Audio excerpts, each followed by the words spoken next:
नमस्कार।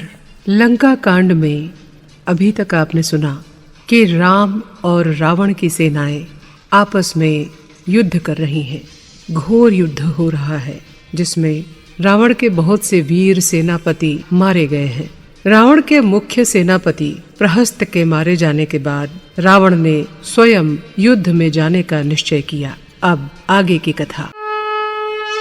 राक्षसों की सेना को समुद्र की तरह उमड़ कर आते देखकर राम ने विभीषण से पूछा, ये ध्वजा पताकाओं से शोभित रथ पर सवार कौन वीर आ रहा है? विभीषण ने कहा, महाराज, ये जो वीर सबसे आगे चल रहा है ये दूसरा अकंपन है। ये जो रथ पर चढ़ा हुआ इंद्रधनुष के समान धनुष को बजा रहा है वो रावण का पुत्र इंद्रजित है। वो जो विंध्याचल और महेंद्र पर्वत के समान ऊंचे शरीर का है उसका नाम अतिकाय है। जो प्रास हाथ में लिए घोड़े पर सवार है उसका नाम वज्रवेग है। बड़े भारी सांड पर सवार महारथी त्रिशिरा नाम का राक्षस है। सांप की ध्वजा वाले रथ पर सवार कुंभ नाम का राक्षस है। मणि मोतियों से खचित बेलन को लिए हुए ये निकुंभ नाम का राक्षस है। सब के बीच में देवताओं के भी दर्प को हरने वाला महाबली रावण है। उसके सिर पर छत्र, मस्तक पर किरीट और कानों में कुंडल शोभायमान है। राम ने कहा, रावण बड़ा तेजस्वी है। इसके मुखमंडल के चारों ओर ऐसा तेज है कि सूर्य के तेज की तरह इसके मुख की ओर कोई नहीं देख सकता। किंतु ये पापी आज मेरे सामने उपस्थित है। आज मैं इसे मारकर सुखी होऊंगा। सबसे पहले सुग्रीव से रावण का सामना हुआ। सुग्रीव ने एक बहुत बड़ी शिला उठाकर रावण के सिर पर फेंकी। रावण ने अपने बाणों से उसे चूर चूर कर दिया और सुग्रीव को मारने के लिए काले नाग के समान एक बाण चलाया। उस बाण के लगने से सुग्रीव आर्तनाद करते हुए अचेत होकर गिर पड़े। इसके बाद गवय, गवाक्ष, सुषेण, ऋषभ, ज्योतिर्मुख और नल ये 6 वानर वीर एक साथ रावण पर प्रहार करने लगे, किंतु रावण ने उन्हें अनायास घायल और मूर्छित कर दिया। इसके बाद उसने वानरों को इतना पीड़ित किया कि वे राम की शरण में आकर रक्षा कीजिए पुकारने लगे। राम ने उन्हें अभय देकर धनुष और बाण हाथ में ले लिया। तब लक्ष्मण ने हाथ जोड़कर कहा, दुष्ट रावण को मैं अकेला ही मार सकता हूँ। आप क्यों कष्ट करते हैं? मुझे आज्ञा दीजिए। राम ने कहा, अच्छा तो तुम ही जाकर रावण से युद्ध करो, किंतु सावधान रहना। रावण महाबली और तेजस्वी है। उसका पराक्रम अद्भुत है। तुम युद्ध के समय बराबर शत्रु के ऊपर प्रहार करने का मौका देखते रहो और अपने ऊपर प्रहार करने का शत्रु को अवसर नहीं दो। युद्ध में विजय पाने की यही कुंजी है।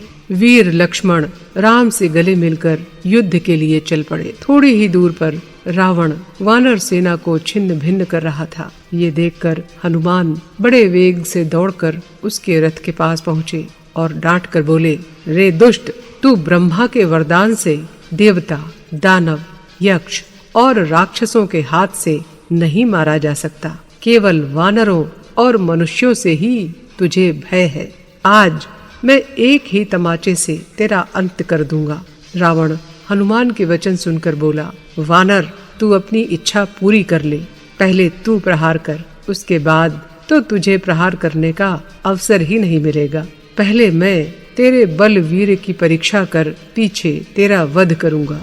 हनुमान ने कहा, अरे राक्षस, क्या तू अपने प्रिय पुत्र अक्षय कुमार के वध को भूल गया जो फिर मेरे बल वीर की परीक्षा करना चाहता है? इस ताने को सुनकर रावण क्रोध से अधीर हो गया।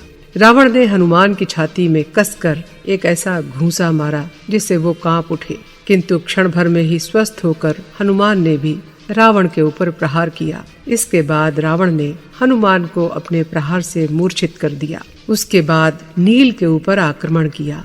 नील ने रावण पर अनेक प्रहार किए, परंतु रावण ने उन सबको व्यर्थ कर दिया। तब नील बहुत छोटा सा रूप रखकर उछलकर रावण की ध्वजा के ऊपर पहुंच गए। नील के साहस को देखकर रावण बहुत क्रोधित और विस्मित हुआ। नील कभी ध्वजा के ऊपर, कभी धनुष के ऊपर, कभी रावण के किरीट और मुकुट के ऊपर जा पहुंचते थे। नील की इस फुर्ती को देखकर रावण ने अग्नि का अस्त्र नील के ऊपर छोड़ा वो बाण लगने से नील घुटनों के बल पृथ्वी पर गिर पड़े। अग्नि के तो वो पुत्र ही थे, इसलिए उस अस्त्र से वो मरे नहीं।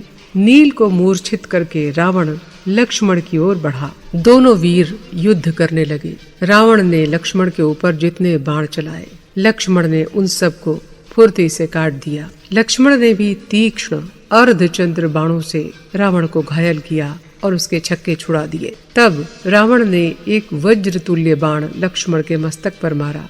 वो बाण लगने से व्यथित लक्ष्मण बेहोश हो गए। क्षण भर में ही स्वस्थ होकर लक्ष्मण ने भी रावण को अपने बाणों से ऐसा घायल किया कि वो भी अचेत हो गया। शरीर से इतना रक्त निकला कि उसके सारे वस्त्र भीग गए। तब रावण ने अत्यंत क्रोध करके ब्रह्मा की दी हुई शक्ति हाथ में ली। वो शक्ति कभी खाली नहीं जाती। रावण ने लक्ष्मण को मार डालने के इरादे से वो शक्ति ताक कर उनकी छाती में मारी। लक्ष्मण ने फुर्ती के साथ एक तीक्ष्ण बाण से उस शक्ति के बीच में ही 2 टुकड़े कर डाले, तो भी ब्रह्मा के प्रभाव से उस शक्ति का अगला हिस्सा लक्ष्मण की छाती में आकर लगा, जिससे वो अचेत हो गए।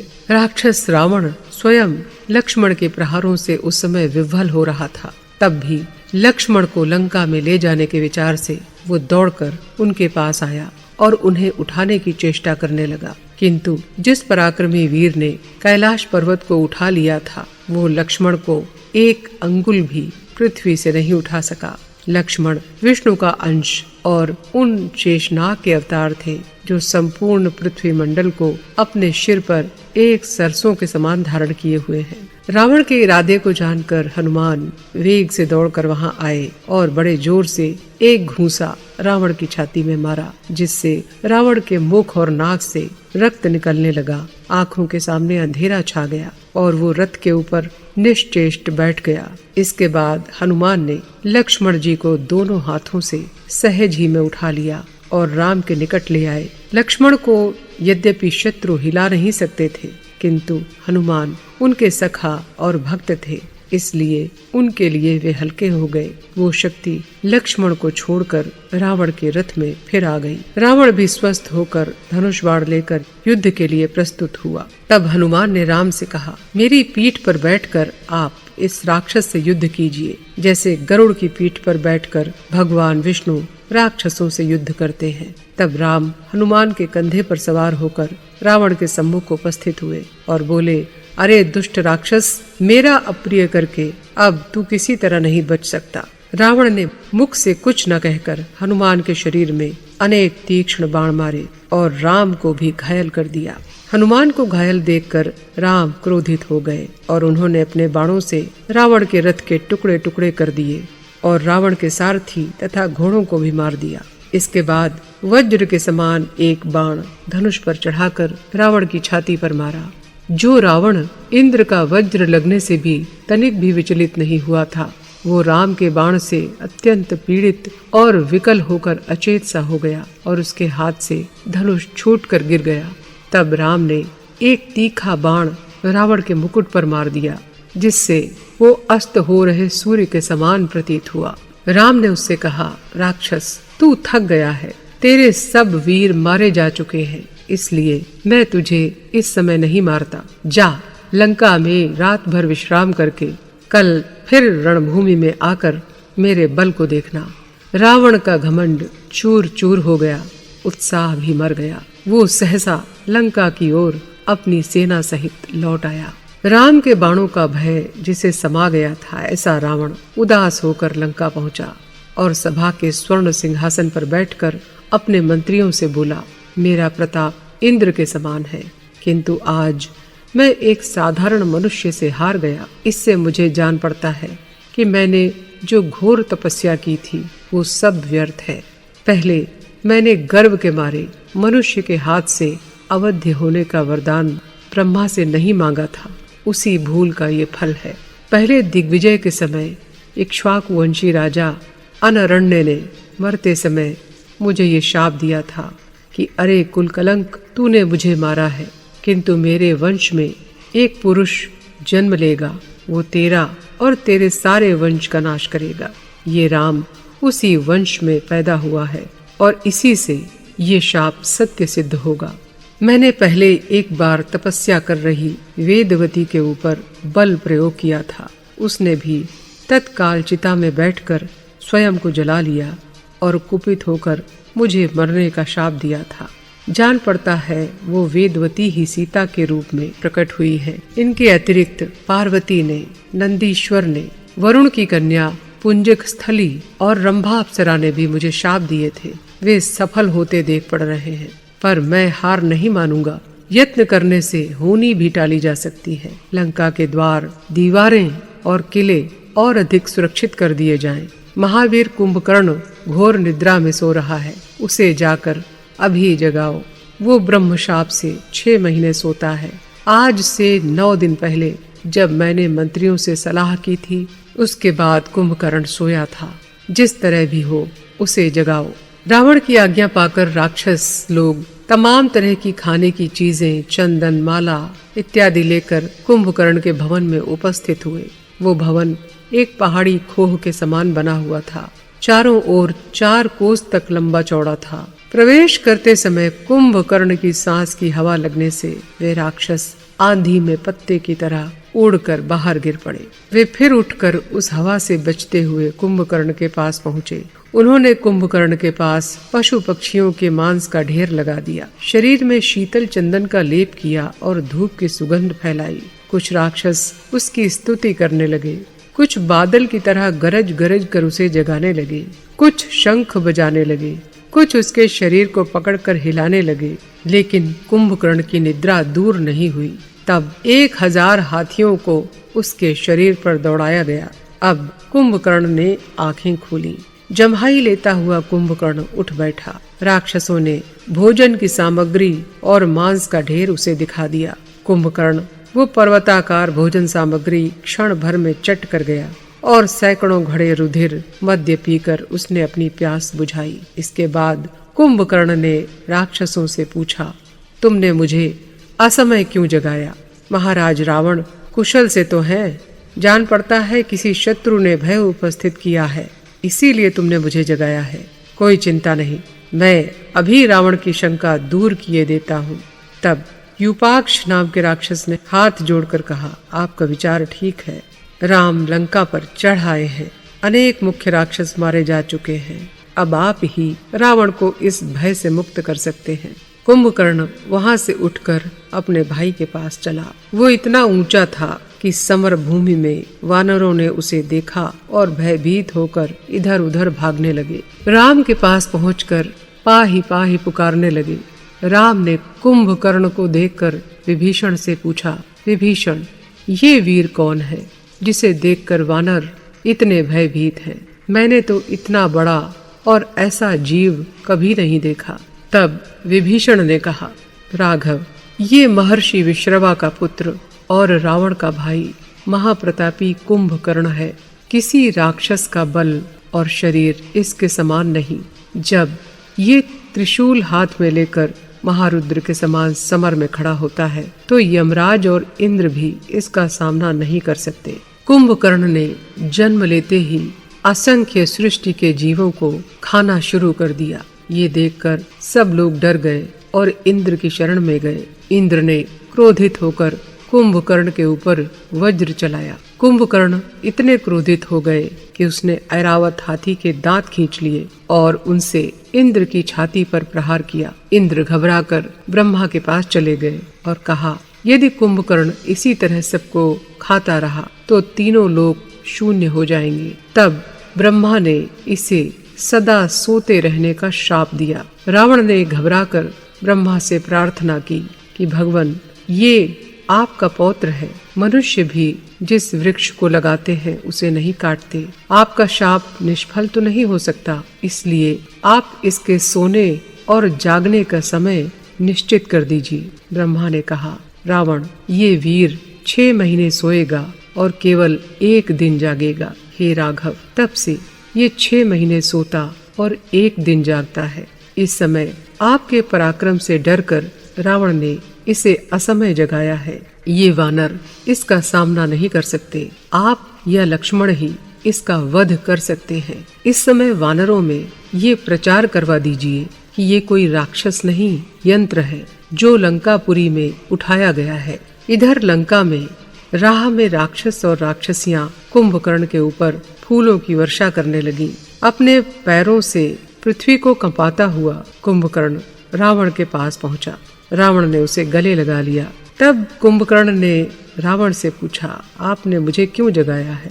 आपको किसका भय है? मैं उसे नष्ट कर दूं। तब रावण ने सारा वृत्तांत सुनाकर कहा, अब विजय तुम्हारे हाथ है। तुम्हारे समान बलवान कोई नहीं है। मुझे तुम्हारे ऊपर पूरा भरोसा है। रावण की घबराहट को देखकर कुंभकर्ण ने उसे आश्वस्त किया और कहा, राजन, पहले विभीषण ने और फिर मैंने आपको समझाया था, पर आपने बात नहीं मानी। उसी का ये परिणाम है। पराई स्त्री को हरने का जो पाप आपने किया है, उसी का फल आप भोग रहे हैं। कुंभकर्ण की बातों से क्रोधित होकर रावण बोला, मुझे उपदेश देना तुम्हें नहीं सुहाता। अगर तुम्हें कोई भाई का स्नेह हो, तुम कुछ बल विक्रम रखते हो, तो संकट में मेरे सहायक बनो।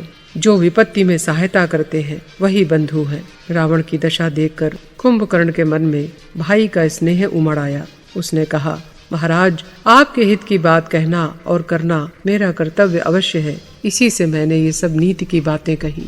अब आप निश्चिंत हो जाइए। मेरे जीवित रहते आपका कोई बाल बांका नहीं कर सकता। तब रावण ने हंसकर कुंभकर्ण को गले लगाया और कहा, तुम मेरे परम हितैषी हो। तुम जब त्रिशूल लेकर साक्षात यमराज के समान युद्ध भूमि में जाओगे, तो तुम्हें देखते ही सब वानर भाग खड़े होंगे और तुम राम लक्ष्मण को सहज ही भक्षण कर लोगे। जाओ, विजय प्राप्त करो। महावीर कुंभकर्ण युद्ध के लिए तैयार हुआ। उसने एक पैना त्रिशूल हाथ में ले लिया। रावण ने सिंहासन से उतरकर बहुमूल्य मणियों का हार कुंभकर्ण को पहनाया। कुंभकर्ण ने लोहे का कवच धारण किया और युद्ध के लिए यात्रा की। कुंभकर्ण के साथ सैकड़ों राक्षस वीर तरह तरह के अस्त्र शस्त्रों से सुसज्जित होकर चले। उस समय कुंभकर्ण की बाईं आंख और बाईं भुजा फड़कने लगी, जो उसकी मृत्यु की सूचना देने वाली थी, किंतु उसने उधर कुछ भी ध्यान नहीं दिया। वो लंका से निकलकर वानरों की सेना के सम्मुख उपस्थित हुआ और सिंहनाद करने लगा। सारे वानर डर के मारे इधर उधर भागने लगे। तब कुमार अंगद ने सभी बली वानरों से कहा कि तुम वीर और अच्छे कुल में पैदा हुए हो, इस तरह भागना तुम्हें शोभा नहीं देता। अंगद के समझाने से सब वानर बड़े बड़े वृक्ष और शिलाएं लेकर कुंभकर्ण के सामने उपस्थित हुए। क्रोधित कुंभकर्ण ने हजारों वानरों को क्षण भर में नष्ट कर दिया। वो एक एक बार में 10-10, 20-20 वानरों को पकड़कर चबा जाता था। तब हनुमान ने एक बहुत बड़ा शिखर उठाकर कुंभकर्ण को मारा, जिससे कुंभकर्ण क्षण भर के लिए विफल हो गया। कुंभकर्ण ने क्रोधित होकर इतने वेग से त्रिशूल हनुमान की छाती में मारा कि हनुमान अचेत हो गए। तब नील, ऋषभ, गवाक्ष और गंधमादन कुंभकर्ण के शरीर पर चढ़ गए और घूसों से, लातों से और नकोटों से उस पर प्रहार करने लगे। कुंभकर्ण ने एक बार अपनी देह हिलाई और सब पके फल की तरह नीचे गिर गए। सब वानर काल स्वरूप कुंभकर्ण के सामने भाग खड़े हुए और राम के समीप पहुँचे।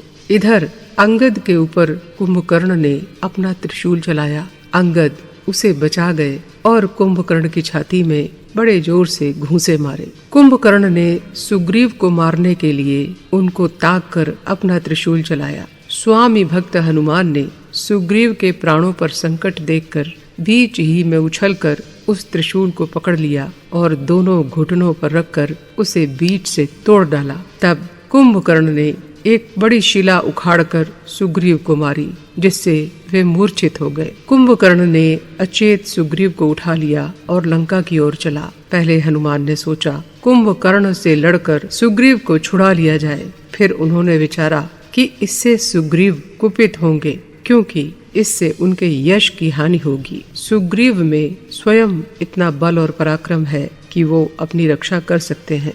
कुंभकर्ण ने इसलिए सुग्रीव का हरण किया कि सुग्रीव वानरों के राजा हैं। उनका हरण करने पर सब वानरों का उत्साह ठंडा पड़ जाएगा।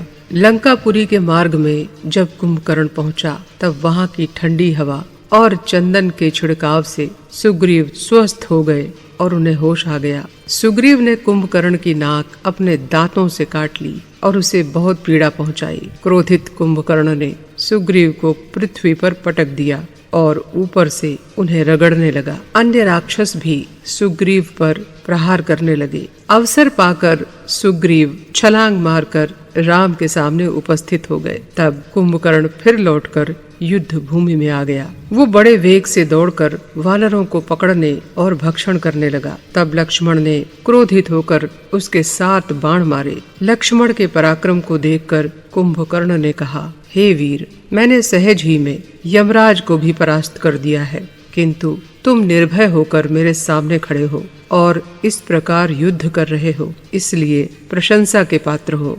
किंतु तुम बालक हो, इसलिए तुमसे युद्ध करना नहीं चाहता। अब मैं राम के निकट युद्ध के लिए जाऊंगा। तब लक्ष्मण ने हंसकर कहा, राक्षस, तुम जो अपने बल विक्रम का बखान कर रहे हो वो झूठ नहीं है, मैं जानता हूँ। वो देखो, राम अटल पर्वत की तरह खड़े हैं, जाकर अपना हौसला निकाल लो। तब कुंभकर्ण राम की ओर चला।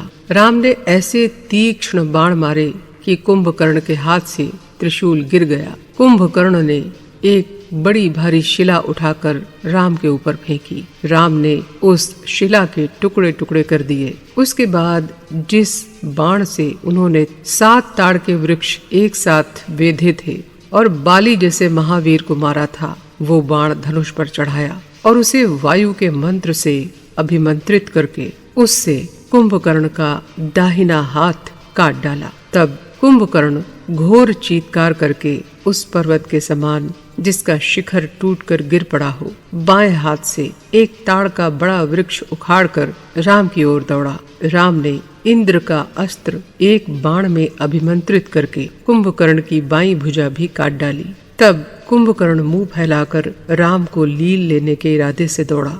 राम ने फुर्ती के साथ अर्धचंद्र बाणों से उसके दोनों पैर भी काट डाले और अंत में एक वज्र के समान बाण से उसका सिर भी काट डाला। इस प्रकार देवताओं और ब्राह्मणों का बैरी कुंभकर्ण जब मारा गया, तब देवता लोग आकाश में आनंद कोलाहल और पुष्प वर्षा करने लगे। राक्षस जो कुछ बच गए थे वे रोते कलपते लंका की ओर भागे। राम और लक्ष्मण भी राहु के ग्रास से छूटे हुए सूर्य और चंद्रमा के समान शोभायमान हुए।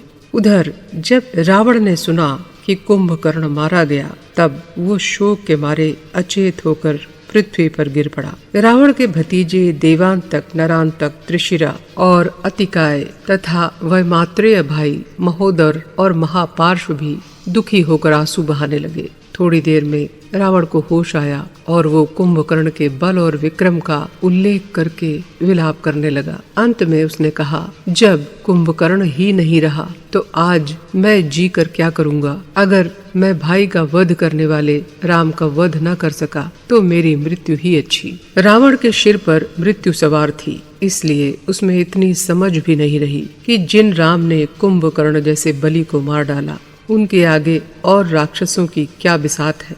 तब रावण के तीनों भतीजे रावण के साथ रथ पर सवार होकर युद्ध के लिए चले। राक्षसों को सिंहनाद करते हुए आगे बढ़ते देखकर वीर वानर भी वृक्ष और शिलाएं हाथ में लेकर बढ़े। राक्षसों और वानरों ने एक दूसरे पर प्रहार करना आरंभ कर दिया। क्रमशः दोनों तरफ से घोर युद्ध होने लगा। महावीर वीरों के मारे जाने का समाचार सुनकर रावण की आंखों में आंसू भर आए। रावण को दीन और पीड़ित देखकर इंद्रजित ने कहा, मेरे जीवित रहते आप क्यों इतना दुखी और चिंतित हो रहे हैं। मैं आज प्रतिज्ञा करता हूँ कि राम और लक्ष्मण को आज मार कर ही लौटूंगा। ये कहकर रावण से आज्ञा लेकर मेघनाद रथ पर सवार होकर युद्ध भूमि की ओर चला। उसके सिर पर छत्र था। इधर उधर राक्षस चमर डुला रहे थे। इंद्रजित निकुंभिला नाम के स्थान में चारों ओर राक्षसों का पहरा लगाकर विजयदायक हवन करने लगा। मंत्रोच्चार करके अग्नि में आहुति देने लगा। अंत में उसने एक काले बकरे की आहुति दी। तब अग्नि ने स्वयं प्रकट होकर उस बलि को ग्रहण किया। अग्नि से विजय की सूचना देने वाले चिन्ह प्रकट होने लगे। उस समय इंद्रजित ने ब्रह्मास्त्र के मंत्र से अपने रथ और धनुष को अभिमंत्रित किया और रथ सहित आकाश में अदृश्य हो गया। उसने राक्षसों को आज्ञा दी कि तुम वानरों को मारते हुए निर्भय होकर युद्ध करो। राक्षस उत्साह के साथ वानरों से भिड़ गए और इंद्रजित भी आकाश से वानर सेना पर अस्त्र शस्त्र की वर्षा करने लगा। इंद्रजित के बाणों से उद्विग्न होकर वानर इधर उधर भागने लगे। वानर इंद्रजित को देख नहीं पाते थे, इसलिए वे उसका कुछ बिगाड़ नहीं सकते थे। इंद्रजित ने अंत में हनुमान को भी अपने बाणों से मूर्छित कर दिया। ब्रह्मास्त्र युक्त बाणों से राम और लक्ष्मण को भी बहुत व्यथित किया। उस समय राम ने लक्ष्मण से कहा, लक्ष्मण,